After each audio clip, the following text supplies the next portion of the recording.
Dear students, आज हम लोग एक बहुत ही इंटरेस्टिंग चीज़ पढ़ने जा रहे हैं, सीखने जा रहे हैं। बार मैग्नेट और मैग्नेटिक प्रॉपर्टीज़ ऑफ मटेरियल्स के बारे में जब हम पढ़ते हैं तो जो किसी भी मटेरियल का मैग्नेटिक प्रॉपर्टी क्या होता है वो अभी तक हमने नहीं देखा है, ठीक है। और इस लेक्चर में हम वही सीखेंगे कि अगर कोई कॉपर है तो वो मैग्नेटिक क्यों नहीं है, ठीक है। वाटर है तो वो कितना मैग्नेटिक है रिलेटिवली, आयरन है तो वो कितना मैग्नेटिक है, ठीक है। मैंने किसी भी मटेरियल को क्या हम लोग मैग्नेट बना सकते हैं, तो ये सारी चीज़ें आपको क्लियर होगी क्योंकि क्वांटिटेटिवली और क्वालिटेटिवली मतलब कि उसको हम लोग मैथ्स में भी देखेंगे, अलजेब्रा भी देखेंगे, उसका क्या है मैग्नेटिक प्रॉपर्टी, ऐसा कौन सा फैक्टर होता है जिससे डिपेंड करता है। ये सारी चीज़ें हम लोग अभी देखेंगे, ठीक है। तो सबसे पहले हम क्या करते हैं, लिखते हैं आपको मैग्नेटिक प्रॉपर्टीज ऑफ मटेरियल, ठीक है। दोस्तों ये बताइए मुझे कि अगर कोई मटेरियल है आपके पास, मान लीजिए कि ये एक मटेरियल है, आयरन है, ठीक है, या आयरन बार है, ठीक है, आयरन बार है, तो ये चुंबक तो नहीं है, ये मैग्नेट तो नहीं है, ठीक है। लेकिन आयरन के बारे में आपको पता है कि लोहे से मैग्नेट बनाया जा सकता है, तो लोहे से बनाया जा सकता है। लेकिन इसी के जगह पर अगर आपको कुछ लकड़ी दे दिया जाए, ठीक है, वुड दे दिया जाए, तो उसे आप मैग्नेट नहीं बना पाते हैं। या दूसरा एक ऐसा जैसे कि बिस्मथ दे दिया जाए, ठीक है, Bi, तो उससे भी आप नहीं बना सकते हैं, एंटीमनी बिस्मथ ये सब हो सकता है, तो इससे इसमें मैग्नेटिक नहीं प्रॉपर्टी होता है, नहीं होता है, ठीक है। ये तो होगी मैग्नेट बनाने वाली बात। दूसरी बात ये है कि मैग्नेटिक प्रॉपर्टीज ऑफ मटेरियल का मतलब हो गया कि अगर इस मटेरियल को किसी मैग्नेटिक फील्ड में रखा जाए तो इसके अंदर क्या चेंजेज आते हैं, किस तरह से ये इफेक्ट होता है, वो चीज़ें हमें पढ़ाई करनी है, ठीक है। इन मटेरियल्स को अगर मैग्नेटिक फील्ड में डाल दीजिए तो उसके अंदर में क्या चेंजेज होते हैं वही डिटेल्स में हम यहाँ पर अभी सीखेंगे, ठीक है। घबराना नहीं है, बिल्कुल आराम से, जितना स्लोली आप चीज़ों को ग्रैस्प कीजिएगा, पकड़िएगा, उतनी ज़्यादा देर तक आप उसे दिमाग में रख पाइएगा और वो परमानेंट मेमोरी में आपके जाएगा। तो एक ही बार हड़बड़ा करके सब चीज़ सीख जाना है ऐसा कुछ नहीं है, हमें धीरे धीरे सीखना है, समय दे करके सीखना है, ठीक। तो सबसे पहले मैग्नेटिक फील्ड, तो आपको पता है कि मैग्नेटिक फील्ड अगर प्रैक्टिकली कहीं क्रिएट करना हो तो सबसे ईजीएस्ट तरीका क्या है, पता होना चाहिए आपको। सबसे इजीएस्ट तरीका है कि एक सोलेनॉइड ले लीजिए, ठीक है, एक सोलेनॉइड ले लीजिए और उसके अंदर में करंट पास करा दीजिए इस तरह से। मान लीजिए कि ये सोलेनॉइड है, तो इसमें हम लोग क्या करते हैं, करंट फ्लो करा दे रहे हैं, इसमें इधर से करंट फ्लो करा देते हैं और ये बाहर निकल जाएगा। सोलेनॉइड सबसे इजीएस्ट है मैग्नेटिक फील्ड क्रिएट करने के लिए। अगर थोड़ा सा लंबा सोलेनॉइड लीजिएगा तो प्रैक्टिकली उसका हमें फॉर्मूला म्यू0 एन आई ये सब पता है। तो इससे क्या हो गया, सोलेनॉइड लिया तो आपने, तो इससे ये हो गया कि इसके अंदर में मैग्नेटिक फील्ड डेवलप है, इसके अंदर में इस तरह से, ठीक है। इसके अंदर में मैग्नेटिक फील्ड है, हमें पता है मैग्नेटिक फील्ड होता है इसके अंदर में, ठीक है। सपोज कीजिए इस डायरेक्शन में मैग्नेटिक फील्ड, तो फील्ड तो आपको जनरेट हो गया। अब जिस भी मटेरियल का प्रॉपर्टी आप जानना चाहते हैं उस मटेरियल को इस सोलेनॉइड के अंदर में रख लीजिए।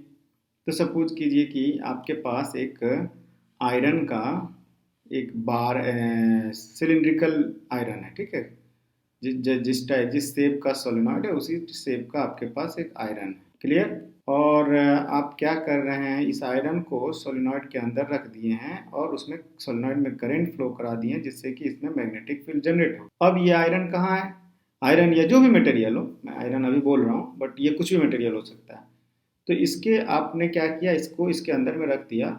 तो आपको ऑब्जर्व कर रहे हैं बाद में कि इसके अंदर जो मैग्नेटिक फील्ड है, इसके अंदर में सोलेनॉइड के अंदर में पहले था मान लीजिए B0, ठीक है। जब मटेरियल नहीं डाले थे तो B0 मैग्नेटिक फील्ड था। तो जब आपने डाल दिया है तो इसके अंदर में मैग्नेटिक फील्ड किस तरह से चेंज हुआ है वो हमें सीखना है, ठीक है। इसकी वजह से, इस मटेरियल की वजह से सोलेनॉइड के अंदर मैग्नेटिक फील्ड जो है वो क्या हो गया, बढ़ गया, घट गया, या उतना ही रहा जितना पहले था। वही चीज़ आपको मैग्नेटिक प्रॉपर्टीज ऑफ मटेरियल में पढ़ना है, किस तरह से इफेक्ट होता है, क्लियर। तो जब हम पढ़ने जाते हैं प्रॉपर्टीज ऑफ मैग्नेटिक मटेरियल या प्रॉपर्टीज ऑफ मटेरियल, बोलिए मैग्नेटिक प्रॉपर्टीज ऑफ मटेरियल, तो उसमें एक टर्म आता है आपका मैग्नेटाइजेशन, ठीक है। तो उससे पहले ये देखिए कि इस B0 इसमें मैग्नेटिक फील्ड है। अब इसके अंदर कहीं भी अगर हमें मान लीजिए P पॉइंट पर मैग्नेटिक फील्ड निकालना है, कब? मटेरियल डालने के बाद। तो हम क्या लिखेंगे? हम लिखते हैं नॉर्मली जो इफेक्टिव मैग्नेटिक फील्ड B होगा that will be equal to B0 plus B due to material. ये मटेरियल की वजह से Bm क्या है? Bm क्या है? Equal to magnetic field due to material inside. जैसे यहाँ पे सोलेनॉइड है तो इसलिए सोलेनॉइड लिखें, सोलेनॉइड नहीं भी रह सकता है, डायरेक्ट ओपन मैग्नेटिक फील्ड कहीं और से आ सकता है, ठीक है। तो यहाँ पर ये चीज़ें हैं बी मैग्नेटिक। और B0 क्या है?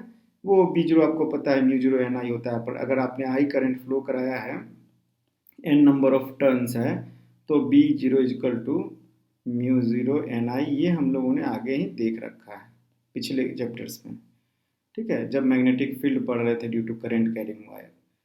तो अब देखिए यहाँ पर क्या है कि ये जो मैग्नेटिक फील्ड जो आपको मिला है, नेट टोटल मैग्नेटिक फील्ड ये वाला, वो उसमें दो पार्ट है, एक ओरिजिनल मैग्नेटिक फील्ड और एक magnetic field due to material, ठीक है। मटेरियल की वजह से भी इसमें फील्ड स्ट्रेंथ हुआ है, स्ट्रेंथ या वीकनेस जो भी होगा, लेकिन एक कहीं ना कहीं से ये मटेरियल का प्रॉपर्टी इसमें आ गया टोटल मैग्नेटिक फील्ड। तो ये हो गया ओरिजिनल और ये हो गया ये। तो इस Bm को लिखा जाता है, तो Bm जहाँ पर होता है magnetic field to material, Bm हो जाता है, आपको लिखते हैं म्यू0 टाइम्स m। तो अब कहिएगा ये m क्या है?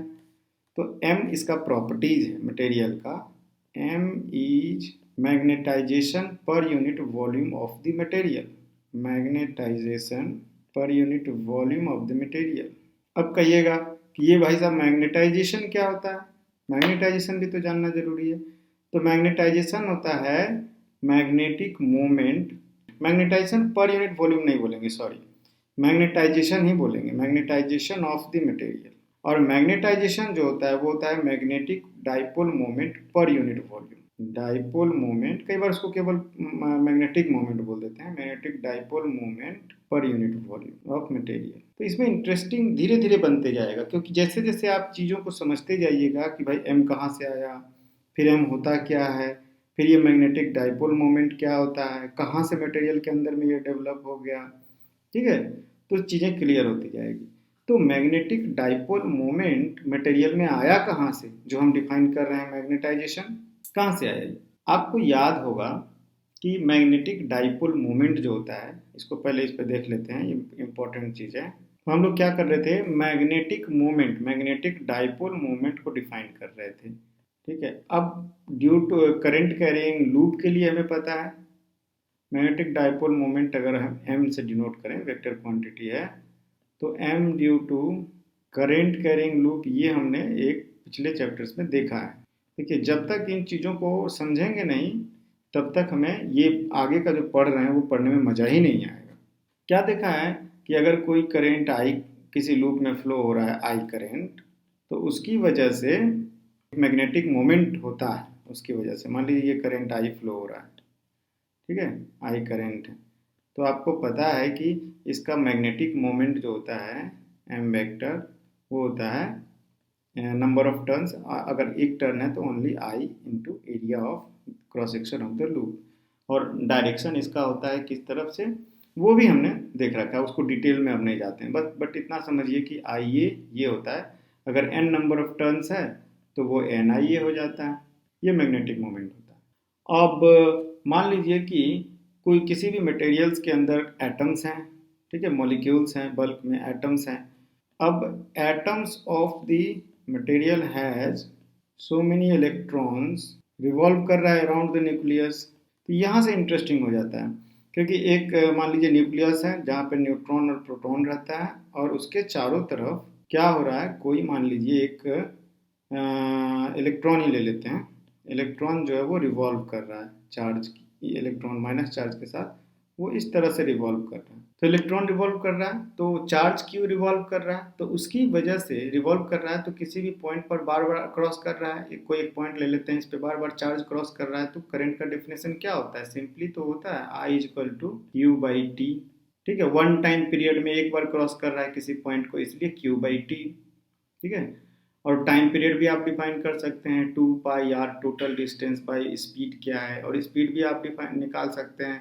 से मतलब डिफरेंट चीज़ें हैं, बट इतना समझ में आ जाना चाहिए कि करेंट इलेक्ट्रॉन रिवॉल्विंग की वजह से करेंट होता है, और इसका एरिया ऑफ क्रॉस सेक्शन है, तो करेंट की वजह से आपका मैग्नेटिक मोमेंट है।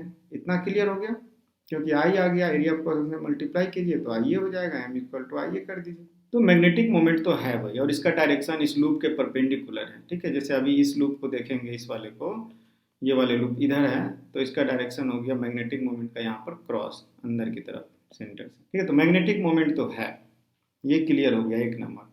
अब मैग्नेटिक मोमेंट किसी भी मटेरियल को ले लेते हैं तो उसमें तो बहुत सारे ऐसे एटम्स हैं, मतलब मिलियंस बिलियंस करोड़ों ऐसे एटम्स हैं जिसके चारों तरफ क्या है, इलेक्ट्रॉन्स रोटेट कर रहा है, और इस इलेक्ट्रॉन की वजह से क्या है, छोटे छोटे लूप्स हैं, करंट कैरिंग लूप्स हैं इलेक्ट्रॉन की वजह से, छोटे छोटे मैग्नेटिक मोमेंट्स हैं, ठीक है। और ये सारे मैग्नेटिक मोमेंट्स जो है वेक्टोरियली ऐड होकर के कुछ मैग्नेटिक मोमेंट पूरे मटेरियल का हो सकता है, ठीक है। वेक्टोरियली ऐड करके उनका कुछ मैग्नेटिक मोमेंट हो सकता है अपना, नहीं भी हो सकता है, हो भी सकता है, लेकिन हम मानते हैं कि मान लीजिए एक ऐसा मटेरियल लिए जिसमें मैग्नेटिक मोमेंट है, तो magnetic moment per unit volume इतना हो गया, ठीक है, under the influence of external field, ठीक है।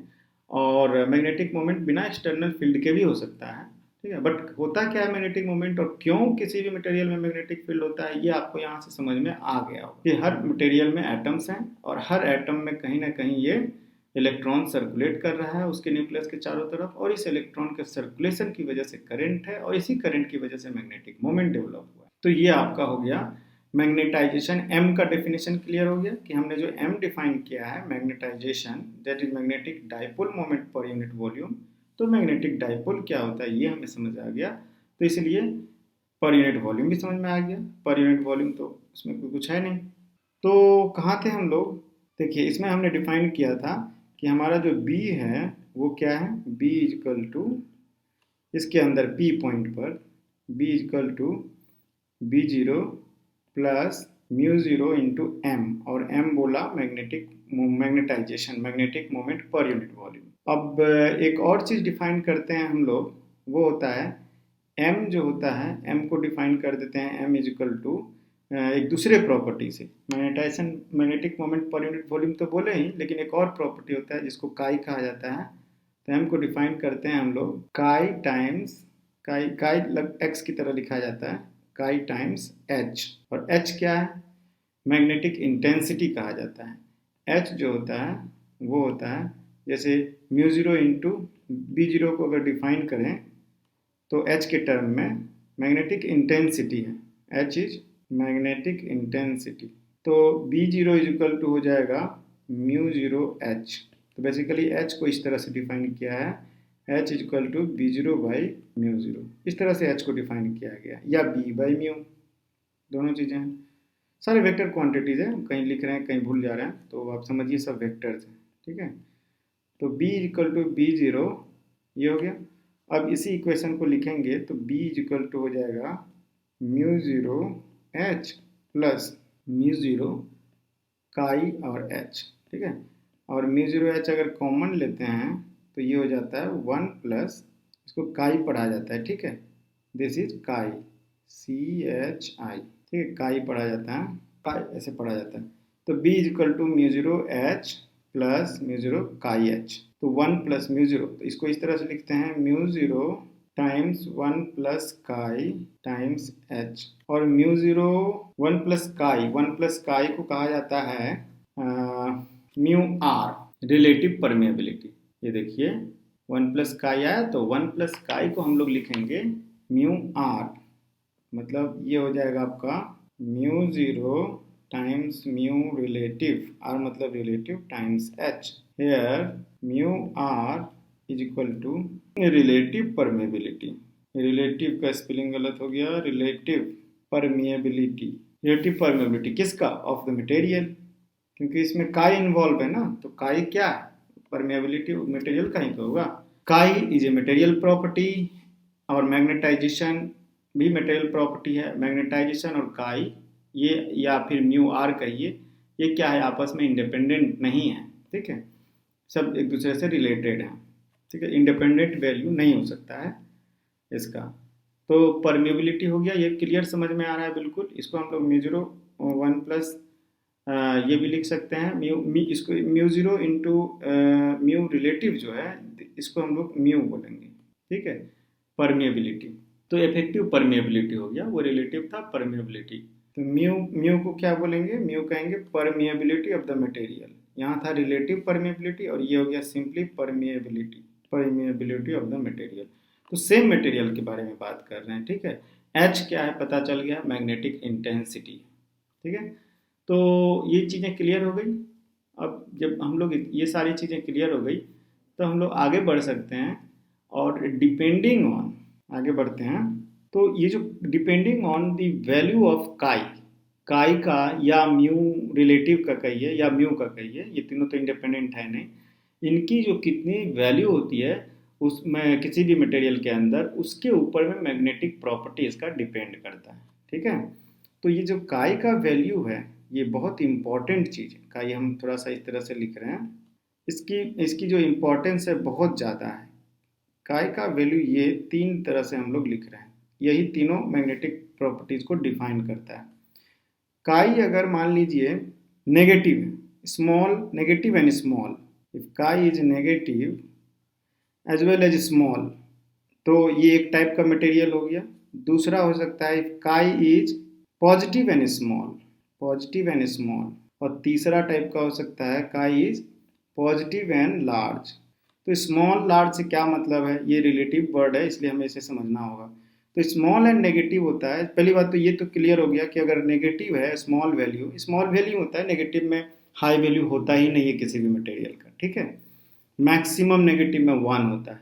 तो काई जो है इस केस में काई is always less than 0 but greater than और इक्वल टू -1। -1 से ज़्यादा नहीं हो सकता है काई का वैल्यू, -1 से मतलब कम नहीं हो सकता है, ठीक है। मैग्नीट्यूड में -1 से ज़्यादा, अदर -1 से नीचे नहीं हो सकता काई का वैल्यू। तो ये हो जाएगा, इस टाइप के मटेरियल को हम लोग कहते हैं डायामैग्नेटिक मटेरियल, डायामैग्नेटिक मटेरियल या डायामैग्नेटिक सब्सटेंस। अगर पॉजिटिव है तो यहाँ पर क्या होता है, काई का वैल्यू आपका पॉजिटिव है greater than 0 but less than some value, जिसको हम लोग एप्सिलॉन लिख रहे हैं इसमें। तो एप्सिलॉन का वैल्यू क्या है कि बहुत ज़्यादा नहीं है, कम है। कम का मतलब 1 से थोड़ा ज़्यादा हो सकता है, ये हो जाएगा आपका 1 के आसपास का वैल्यू है। तो इससे ऐसे टाइप को मटेरियल को हम लोग बोलते हैं पैरामैग्नेटिक। और अगर काई का वैल्यू बहुत ज़्यादा है, काई is much much greater than 1, तो ऐसे टाइप के मटेरियल को हम लोग बोलते हैं फेरोमैग्नेटिक। और यही होता है आयरन, निकेल, कोबाल्ट, ये सब। तो फेरोमैग्नेटिक हो गया। चीज़ें अब इंटरेस्टिंग होती जाएंगी, पैरामैग्नेटिक, डायामैग्नेटिक और फेरोमैग्नेटिक, और इनकी अपनी अपनी क्या है प्रॉपर्टीज है। तो पैरामैग्नेटिक, डायामैग्नेटिक और फेरोमैग्नेटिक एग्जाम्पल्स लेंगे और इनकी प्रॉपर्टीज़ क्या क्या होती है, पहले प्रॉपर्टीज़ लिखते हैं। तो एक ना मान लीजिए प्रॉपर्टीज़ लिख रहे हैं तो पॉइंट वाइज लिखते हैं। एक प्रॉपर्टी ये है कि ये ना मैग्नेटिक फील्ड से दूर भागने की कोशिश करते हैं, ठीक है। Repelled by magnetic field, repelled by magnetic field, एक नंबर। दूसरा नंबर ये हो गया रिपेल्ड बाय मैग्नेटिक फील्ड। दूसरा नंबर हो गया कि रिपेल्ड बाय कहिए या रिपेल्ड कहिए, मैग्नेटिक फील्ड को रिपेल करता है। दूसरा नंबर हो गया कि ये हमेशा जो मटेरियल्स होता है अगर मैग्नेटिक फील्ड में रख दीजिए, नॉन यूनिफॉर्म मैग्नेटिक फील्ड में, तो move from stronger to weaker field, ठीक है। स्ट्रॉन्गर से वीक फील्ड की तरफ, स्ट्रॉन्ग फील्ड से वीक फील्ड की तरफ जाते हैं। और अगर इसे यूनिफॉर्म मैग्नेटिक फील्ड में रख दीजिए, मान लीजिए कि ये यूनिफॉर्म मैग्नेटिक फील्ड एक हम आपको शो कर रहे हैं, ये यूनिफॉर्म मैग्नेटिक फील्ड, ठीक है। अब इसके अंदर अगर कोई मटेरियल रख देते हैं इस टाइप का जो कि डायामैग्नेटिक है, ऐसा मटेरियल, तो इसका फील्ड जो हो जाएगा ना वो कुछ चेंज हो जाएगा। क्या हो जाएगा, फील्ड चेंज हो करके, हमको तो फील्ड चेंज करके दिखाना होगा इसके अंदर। तो फिर से ड्रॉ करते हैं, ठीक है। मान लीजिए कि ये आपका मटेरियल है, ये मटेरियल है, ये रख दिया आपने, और जबकि फील्ड जो था वो ओरिजिनल फील्ड इस तरह जा रहा है, पैरेलल यूनिफॉर्म है। लेकिन जो इसके अंदर से जाएगा वो क्या करेगा, जो बाहर जा रहा है तो ठीक है, लेकिन फील्ड को क्या करता है, ये रिपेल कर देता है। तो इसके अंदर में थोड़ा सा फील्ड कमज़ोर पड़ जाएगा, तो ये जो गैप है बढ़ जाएगा यहाँ पे, ये यहाँ पे। तो ये हो गया यूनिफॉर्म फील्ड रहेगा तब, और नॉन यूनिफॉर्म रहा तो ये स्ट्रॉन्गर से वीकर फील्ड की तरफ जाना पसंद करता है। ये सब डायमैग्नेटिक का प्रॉपर्टीज़ है। डायमैग्नेटिक क्या होता है वो सब देखेंगे। और इसी तरह से अगर पैरामैग्नेटिक की तरफ पॉइंट वाइज लिखें तो weekly attracted by the magnetic field, ये है वीकली अट्रैक्टेड। वीकली अट्रैक्टेड, ये रिपेल्ड नहीं होता है लेकिन अट्रैक्ट होता है बाय मैग्नेटिक फील्ड। दूसरा नंबर पॉइंट लिखेंगे, ये वीक फील्ड से स्ट्रॉन्ग फील्ड की तरफ मूव होता है, ठीक है।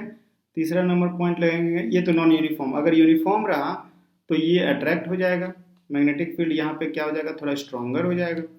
तो अगर हम दिखाएं तो कैसा दिखाएंगे, मान लीजिए कि ये आपका एक मटेरियल है जो कि पैरामैग्नेटिक है, और इसके पास से अगर मैग्नेटिक फील्ड, पहले यूनिफॉर्म मैग्नेटिक फील्ड जा रहा है, लेकिन जब इसके अंदर से होकर गुजरेगा तो इसके अंदर में थोड़ा सा और सट के जाएगा, स्ट्रॉन्गर हो जाएगा, ठीक है। इसके अंदर से ऐसे होके जाएगा मैग्नेटिक फील्ड। ये किसका प्रॉपर्टी हो गया, पैरामैग्नेटिक का हो गया। देखिए इसमें रिपेल हो रहा है, दूर भाग रहा है इसके अंदर में, और इसमें पास आ रहा है इसके अंदर। तो ये प्रॉपर्टी हो गया एक पैरामैग्नेटिक। और फेरोमैग्नेटिक क्या है, फेरोमैग्नेटिक में है strongly attracted by magnetic field, strongly attracted. दूसरा नंबर क्या हो जाएगा, स्ट्रांगली अट्रैक्टेड।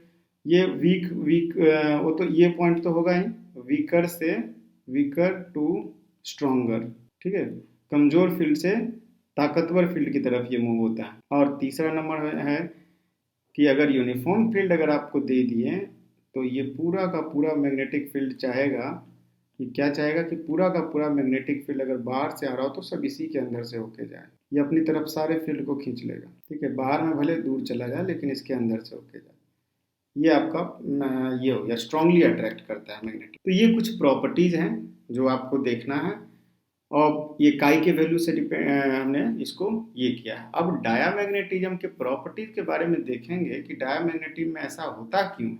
मैग्नेटिक मोमेंट तो सब में, इलेक्ट्रॉन्स तो सब में है, चाहे वो हर मटेरियल में होता है। तो डायामैग्नेटिज्म के बारे में अगर थोड़ा सा डिटेल में पढ़ें तो देखते हैं क्या होता है। डायामैग्नेटिक इलेक्ट्रॉन्स मैग्नेट मटेरियल में क्या होता है, they do not have net magnetic moment, ठीक है। इसमें म्यू मैग्नेटिक मोमेंट जो होता है ना वो नेट जीरो होता है। डायामैग्नेटिक मटेरियल में नेट मैग्नेटिक मोमेंट नहीं होता है। तो क्यों नहीं होता है मैग्नेटिक मोमेंट नेट, और फिर मैग्नेटाइजेशन आता कहाँ से है कि जाई का वैल्यू हो जाता है, इसको समझना है कि मैग्नेटिक मोमेंट तो इसमें है नहीं, फिर ये काई का वैल्यू नेगेटिव कहाँ से आ गया, कैसे आया। तो वो ऐसे होता है कि इसमें क्या होता है, पेयर्ड इलेक्ट्रॉन्स होते हैं जो इसमें डायमैग्नेटिक मटेरियल में पेयर्ड इलेक्ट्रॉन है और वो अपोजिट डायरेक्शन में स्पिन करते हैं। तो अगर मैं आपको दिखाऊं तो सपोज कीजिए कि एक इस ऐसे एक इलेक्ट्रॉन रोटेट कर रहा है और दूसरा इलेक्ट्रॉन जो है वो इसी तरह से ऐसे रोटेट कर रहा है, ठीक है। तो एक इलेक्ट्रॉन, दो इलेक्ट्रॉन दोनों अपोजिट स्पिन में, दोनों के बीच में गैप बहुत कम है, ठीक है। ऐसे दिखाना है हमें, और ये रोटेट कर रहा है एक इधर और एक इधर, बहुत अच्छे से समझना है इसको, ठीक है। एक इलेक्ट्रॉन ये है, एक इलेक्ट्रॉन ये है। नेट मैग्नेटिक मोमेंट इसमें नहीं होगा क्योंकि एक का मैग्नेटिक मोमेंट अगर ऊपर की तरफ हो रहा है, ठीक है, मान लीजिए ये ME1 देते हैं ऊपर की तरफ, तो दूसरे के लिए नीचे की तरफ हो गया क्योंकि दोनों ही अपोजिट डायरेक्शन में रिवॉल्व कर रहा है, किसके, न्यूक्लियस के अबाउट में। तो ये नेट मैग्नेटिक मोमेंट अपने आप इसमें दिख रहा है कि जीरो हो जाता है, ठीक है। M net equal to zero, ME1 equal to minus ME2 equal to minus ME2, दोनों इलेक्ट्रॉन्स के लिए एक दूसरे को कैंसिल कर देता है और नेट मैग्नेटिक मोमेंट नहीं होता। चीज़ को समझिए, बहुत आसानी से आ जाएगा समझ में। अब क्या होता है कि अगर यहाँ पर आप एक एक्सटर्नल मैग्नेटिक फील्ड अप्लाई कर देते हैं, सपोज कीजिए ऊपर की तरफ, ठीक है, आप नीचे भी कर सकते हैं लेकिन एक समझने के लिए फिलहाल लेते हैं। मान लीजिए ऊपर की तरफ आपने इस मटेरियल में एक्सटर्नल मैग्नेटिक फील्ड, ये क्या है B0, external magnetic field apply किए। तो जब आप एक्सटर्नल मैग्नेटिक फील्ड इसके ऊपर अप्लाई कर दिए हैं तो होता क्या है कि ये वाला जो मैग्नेटिक फील्ड सेम डायरेक्शन में है, ऊपर वाला मैग्नेटिक फील्ड, ऊपर वाला मैग्नेटिक मोमेंट, ठीक है, ये मैग्नेटिक फील्ड है और ये मैग्नेटिक मोमेंट है ये वाला। तो ये जो मैग्नेटिक मोमेंट है ये वीक होने लगता है। क्यों, ये आप लेंस लॉ में पढ़िएगा, नेक्स्ट आने वाले चैप्टर्स में पढ़िएगा कि इंडक्शन की वजह से होता है। ये क्या करता है कि जो इलेक्ट्रॉन, जिस इलेक्ट्रॉन इन दोनों E1 और E2 में से मान लीजिए E1 है, तो जिस इलेक्ट्रॉन की वजह से ये इस वाले इलेक्ट्रॉन की वजह से ऊपर है, तो ये इलेक्ट्रॉन जो है जिस भी स्पीड से घूम रहा था उसका स्पीड कम होने लगता है धीरे धीरे। ठीक है, ये लेंस लॉ में है।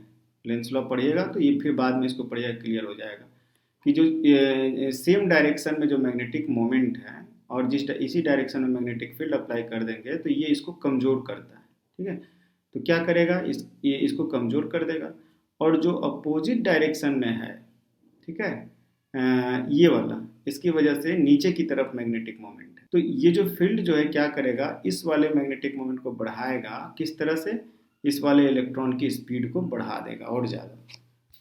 तो एज ए रिजल्ट क्या होगा कि ऊपर वाला मैग्नेटिक फील्ड तो कम हो गया और नीचे वाला और बढ़ गया, तो इसको नेट मैग्नेटिक मोमेंट मिल जाता है। ठीक है, अगर नहीं समझ में आया हो तो फिर से रिपीट करिए मेरे रिकॉर्डिंग को। तो इसकी वजह से इसको अगर हम लोग फिर से दोबारा ड्रॉ करते हैं दिखाने के लिए, तो कुछ इस टाइप का हो जाएगा कि एक ये है, एक ये है, दो एक ही दिखा रहे हैं। ठीक है, दोनों दिखाना है, चलिए दोनों दिखा। ठीक है, अब इसमें ऊपर वाला मैग्नेटिक मोमेंट ऑलमोस्ट छोटा हो गया और नीचे वाला ज़्यादा बड़ा हो गया। ठीक है, तो इसकी वजह से इसमें नेट मैग्नेटिक मोमेंट जो हो जाएगा वो नॉन जीरो हो जाएगा। अब ये जीरो नहीं रहा मैग्नेटिक फील्ड अप्लाई करने पे, लेकिन किस तरफ है देखिए, opposite to the applied field है। अप्लाइड फील्ड तो इस तरफ था।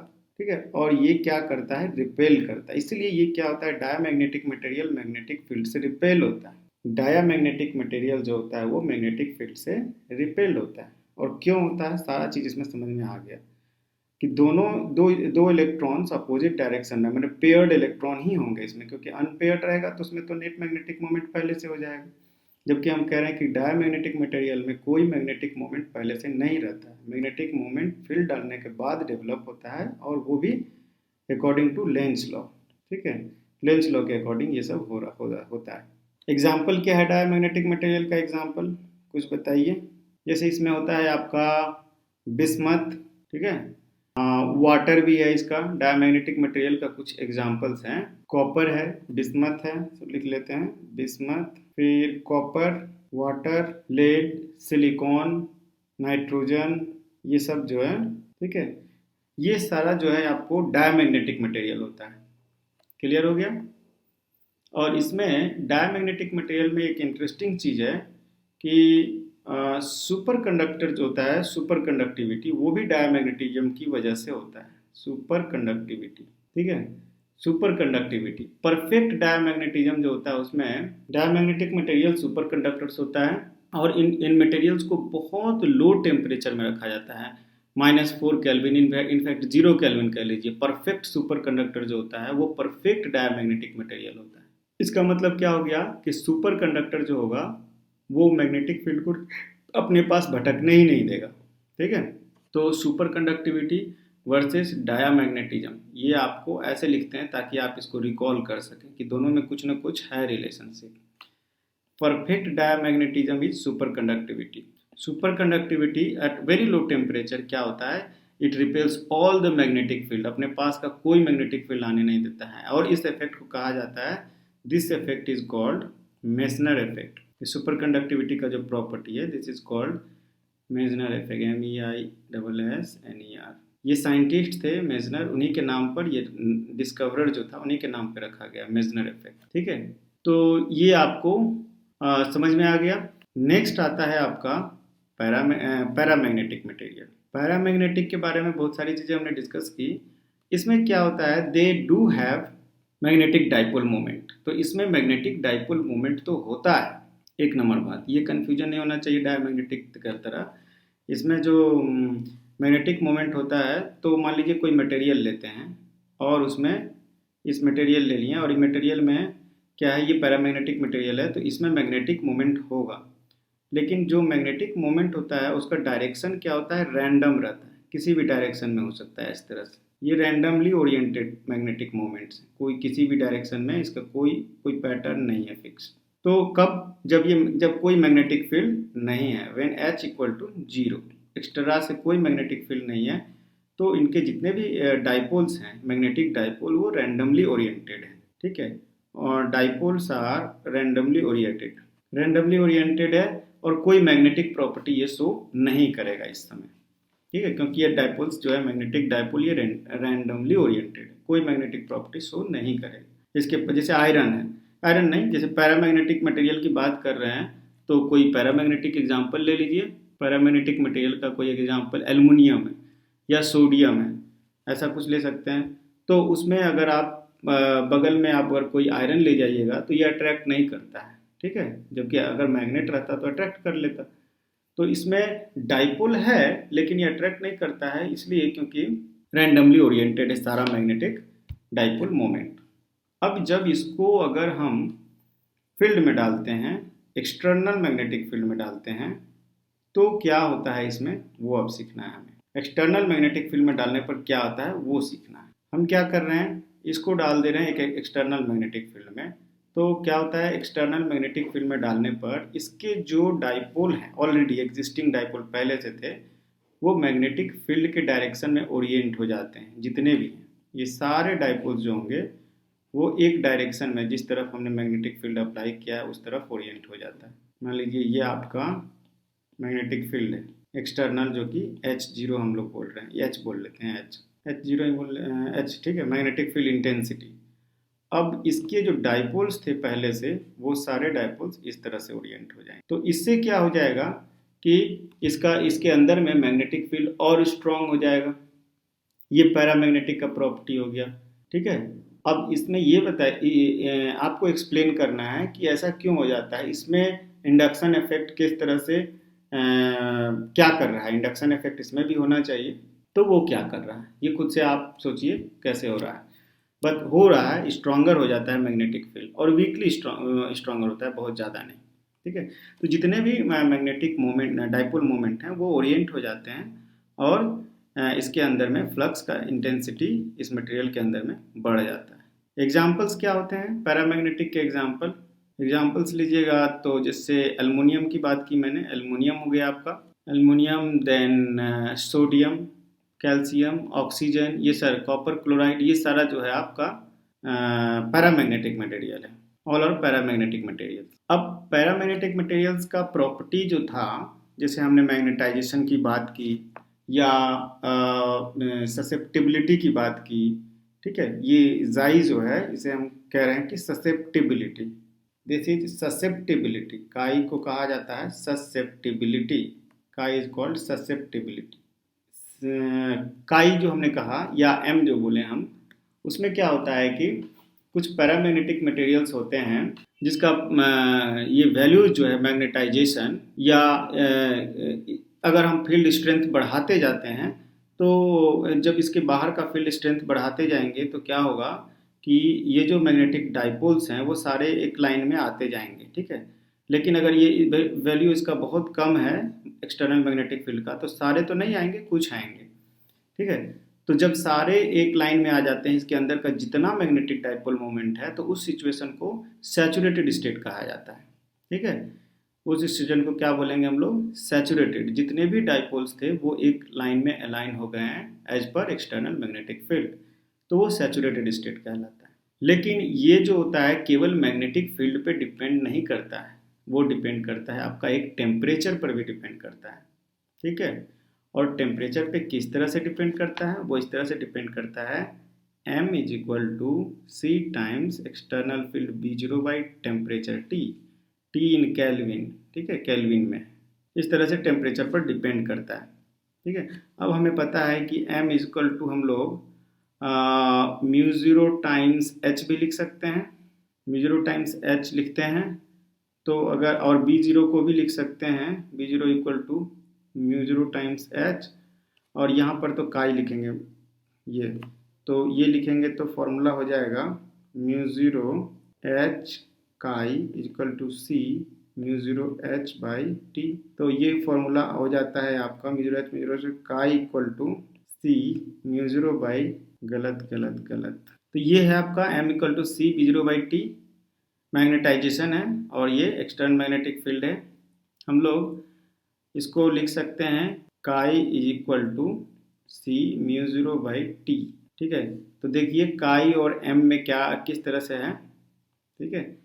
m is equal to chi times h लिख सकते हैं, ये होता था, और b0 is equal to mu zero h होता था। तो ये वैल्यू पुट कीजिए तो देखिए काई इज इक्वल टू आपका क्या आ रहा है, c mu zero by T, temperature in kelvin. तो इस तरह से डिपेंड करता है ये कब तक, जब तक सैचुरेशन नहीं पहुंचा। सैचुरेशन पहुंच जाएगा तब तो फिर ये फॉर्मूला नहीं है। तो बियॉन्ड दी मैंने सैचुरेशन के बाद ये फॉर्मूला नहीं है। इस फॉर्मूला को बोला जाता है Curie law, only one R, Curie's law है, जो कि टेम्परेचर डिपेंडेंस ऑफ ससेप्टेबिलिटी बताता है। और ये कब होता है, valid up to saturation level, up to saturation point. और सैचुरेशन पॉइंट क्या होता है ये समझा दिए हम। सैचुरेशन पॉइंट है कि जब तक पूरा का पूरा मैग्नेटिक मोमेंट जो उसके अंदर में है वो मैग्नेटाइज्ड एक लाइन में नहीं आ जाए। क्यूरी कांस्टेंट सी को कहा जाता है। तो मैग्नेटाइजेशन जो है टेम्परेचर से इन्वर्सली प्रोपोर्शनल है। इसका मतलब अगर आप टेम्परेचर कम करिएगा तो मैग्नेटाइजेशन मतलब मैग्नेटिक डाइपोल मोमेंट का अमाउंट बढ़ेगा मटेरियल के अंदर में। टेम्परेचर अगर कम करते हैं तो, या फील्ड बढ़ाइए तो मैग्नेटाइजेशन बढ़ता है पर यूनिट वॉल्यूम, क्योंकि वो क्या हो जाता है, नेट मैग्नेटिक मोमेंट अलाइनमेंट बढ़ते जाता है। ठीक है। तो सैचुरेशन वैल्यू एक समय आ जाएगा, जब मैग्नेटाइजेशन इंक्रीज करता है और बाद में सैचुरेशन पॉइंट आ सकता है। उसको सैचुरेशन को, मैग्नेटाइजेशन को हम लोग MS लिख सकते हैं, MS में सैचुरेशन। तो सैचुरेशन चीज़ें क्लियर हो गई, आपको समझ आएंगे। उसके बाद आता है फेरोमैग्नेटिज्म। स्लोली इसलिए जा रहे हैं कि समझ में ज़्यादा है। फेरोमैग्नेटिज्म के बारे में हमने देखा। तो फेरोमैग्नेटिज्म मटेरियल के अंदर में क्या होता है, माइक्रोस्कोपिक स्टडी अगर किया गया है तो उसमें देखा जाता है कि फेरोमैग्नेटिज्म के अंदर में एक अजब टाइप का चीज़ हो रहा है। ठीक है।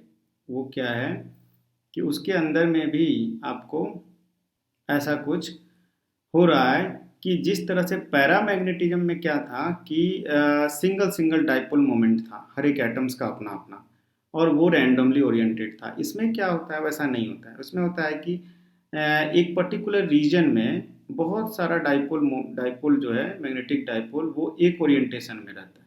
जो भी है वो एक ओरिएंटेशन में, एक रीजन में सारा, और ये आपस में रैंडमली है, एक ओरिएंटेशन में है, लेकिन एक का दूसरे से कोई लेना देना नहीं है।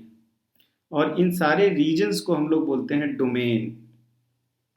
ठीक है। ये जो सारे रीजन्स हैं इसे डोमेन कहा जाता है, डोमेन। ये सब डोमेन्स हैं।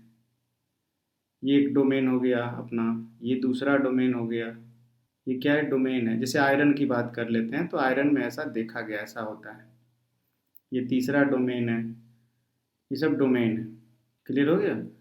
अब इस थियरी में क्या होता है, देखिए डोमेन है, एक डोमेन में बहुत सारा, ऑलमोस्ट देखा गया है कि a single domain contains approximately 10 to the power of 11 atoms, और साइज होता है डोमेन का नियरली इक्वल टू 1 mm।